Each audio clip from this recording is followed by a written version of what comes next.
बिस्मिल्लाहिर्रहमानिर्रहीम। अस्सलाम वालेकुम व्यूअर्स, कैसे हैं आप सब लोग? उम्मीद है खैरियत से होंगे। मैं भी खैरियत से हूँ।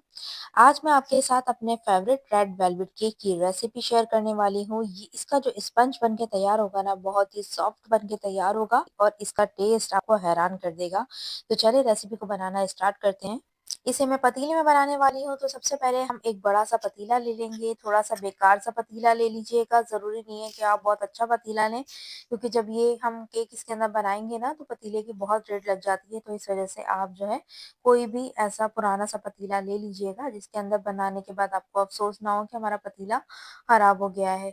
तो सबसे पहले मैं यहाँ पर पतीले को मैंने गर्म होने के लिए रख दिया है, और फुल आंच पे हमें पतीले को रख देना है तकरीबन 15 मिनट पहले, और हम ये केक के लिए थोड़ी सी तैयारी कर लेंगे।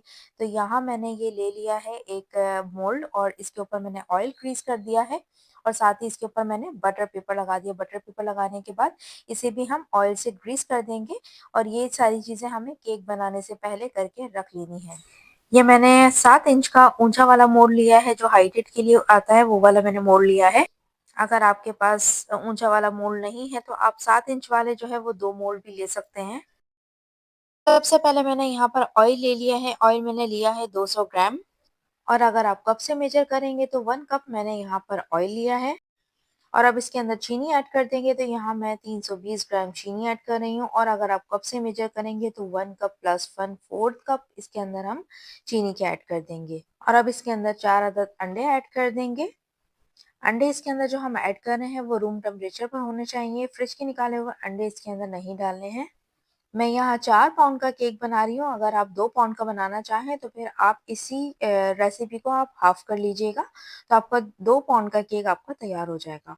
और अब इसके अंदर हम दूध ऐड कर देंगे।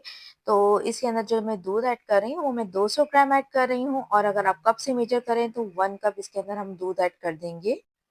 आप डब्बे वाला दूध भी ले सकते हैं। मैंने यहाँ खुला दूध लिया है, इसे मैंने बॉईल कर लिया था, और इसे ठंडा करके यानी नॉर्मल टेम्परेचर पर करके हम इसके अंदर ऐड करेंगे। अब इसके अंदर हाफ टी स्पून नमक ऐड कर देंगे, और अब इसके अंदर 1 plus half tea spoon Apple सिरका ऐड कर देंगे।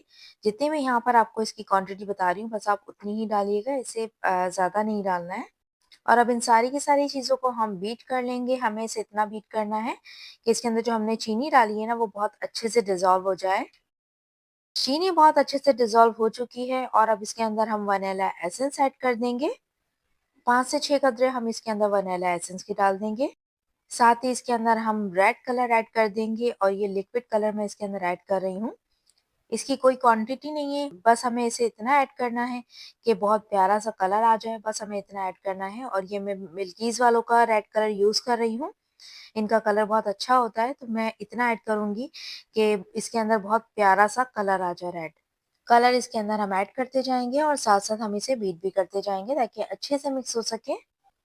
ये देखिए कलर बहुत ही अच्छे से इसके अंदर मिक्स हो चुका है, और अब इसके अंदर हमें ड्राई इंग्रेडिएंट्स ऐड करने हैं, तो वो हम तैयार कर लेते हैं।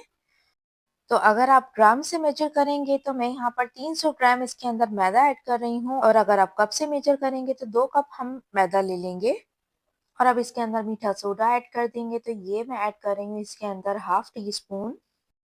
और अगर आप ग्राम से मेजर करेंगे तो 3 ग्राम इसके अंदर जाएगा मीठा सोडा। हाफ टेबल स्पून इसके अंदर डाल देंगे बेकिंग पाउडर, और अगर आप ग्राम से मेजर करेंगे तो 7 ग्राम इसके अंदर जाएगा बेकिंग पाउडर। 15 ग्राम इसके अंदर ऐड कर देंगे कोको पाउडर, और अगर आप स्पून से मेजर करेंगे तो हम इसके अंदर डालेंगे 2 टेबल स्पून कोको पाउडर के, और अब इसे अच्छे से मिक्स कर लेंगे। अब इन तमाम चीज़ों को हम इस बैटर के अंदर ऐड कर देंगे। जो हमने लिक्विड बैटर तैयार करके रखा हुआ था, उसके अंदर हम इसे ऐड कर देंगे, और इसे हमें छान कर ऐड करना है। और अब इसे मिक्स कर लेंगे। मैं थोड़ा-सा बीटर से इसे मिक्स कर रही हूँ।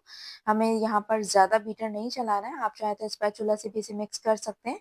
मैं थोड़ा-सा यहाँ पर बीटर चला रही हूँ, लेकिन ज़्यादा नहीं चलाना है। अगर इससे ज़्यादा इस टाइम पर हमने बीटर चला लिया, तो केक जो है वो रबड़ जैसा बनेगा।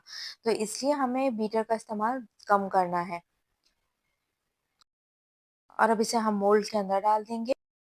180 की हीट पर हमें इसे रखना है ओवन में, और 20 से 25 मिनट लगेंगे इसे बनने में, और पतीले में भी सेम यही टाइमिंग इसकी होगी। तो अब इसे रख देते हैं हम बेक होने के लिए पतीले में। आँच को हमें स्लो कर देना है और स्लो आँच पे इसे हमें पकने देना है तकरीबन 20 से 25 मिनट तक। पतीले के कैप के ऊपर आप कोई भी भारी सी चीज़ रख दीजिएगा ताकि इसकी हीट बाहर ना आए। 25 मिनट हो चुके हैं, अब इसे चेक कर लेते हैं। ये देखें कितना अच्छा-सा ये स्पंज बन के तैयार हुआ है और कितना अच्छा ये बेक हुआ है। अब इसे हम स्टिक से चेक कर लेते हैं। ये देखें स्टिक बिल्कुल भी गीली नहीं है, बिल्कुल सही परफेक्ट हमारा ये बनकर तैयार हो चुका है। बस अब इसे हम निकाल लेंगे। आप इसके ऊपर फ़ौरन क्रीम अप्लाई मत कीजिएगा, इसे 2-3 घंटे तक आप इसे काउंटर पे छोड़ दीजिए, इसे अच्छे से ठंडा होने दीजिए, वरना आप अगले दिन बनाना चाह रहे हैं जिसके ऊपर आप शॉपर चढ़ाकर इसे अगले दिन इस्तेमाल कर सकते हैं। आप ब बाहर पड़े रहने दीजिए, फ्रिज में रख दीजिए, कोई मसला नहीं है, लेकिन आप शॉपर चढ़ा के रखिएगा। शॉपर चढ़ाने से ये बिल्कुल नरम और अच्छा-सा केक हो जाएगा। ये देखिए कितना परफेक्ट इसका स्पंज बन के तैयार हुआ है, बहुत ही सॉफ्ट ये बन के तैयार होता है और इसका फ्लेवर आपको बहुत ही पसंद आएगा। आप इसे एक बार घर में ज़रूर ट्राई कीजिएगा और अपने कमेंट से मुझे ज़रूर बताइएगा कि ये रेसिपी आपने ट्राई की तो कैसी बनी। चैनल पे नए तो सब्सक्राइब करना मत भूलिएगा। अल्लाह हाफ़िज़।